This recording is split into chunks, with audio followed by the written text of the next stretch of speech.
Гэтэ инженерчлэл гэдэг чинь яг юу хэлээд байгаа вэ гэхээр одоо энэ мэрэгжлийн онцлог байхгүй. Комплекс буюу тодорхойгүй асуудлыг энгийн дараалалд оруулаад тайлбарлаж чаддаг гарал инженер гэдэг байхгүй. Тэгээ асуудлыг шийдчихдэг.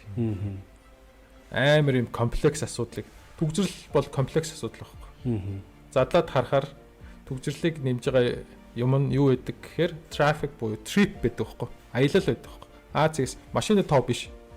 Зам дээр байгаа машины тоо биш. Ягаад гэвэл ерөөд машины тоо байсан бол одоо орой шүн түгжрэл байх ёстой байсан тий.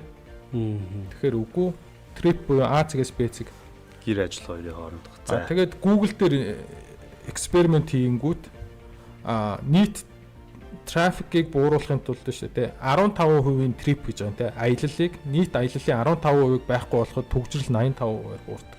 The fuck? Тий. Одоо тэнгүүт 15% unnecessary trip-ийг яаж байхгүй болох вэ гэдэг амар амархан проблем руу авчирч байгаа байхгүй. Энийг хийж штэ инженерчлэл. Тийм учраас энэ чинь амар beautiful. That's why it's beautiful гэхгүй. Амар юм тодорхойгүй байсан юм зэгцтэй дараалал дээр харж байгаа л шууд ондог. Тэрийг н амархан проблемыг шийддэг. Манайх түгжрлийг бууруулах гэвэл угаасаа л 15% трипийг байхгүй болох. Тэгээд 15% трипийг байхгүй болох ганц л арга сургууль руу хүүхдээ өргөж байгаа. Тэгэхэд бид нар түгжрлийн 85% шийдэж шин. Тэгээд сургуулийн хүүхдийг хүргэх асуудлыг яаж шийдэх вэ? Хотын зохион байгуулалт үед цэцэрлэг сургуулийг distributed буюу тэр neighborhood-д нь аваачих асуудал байгаа байхгүй.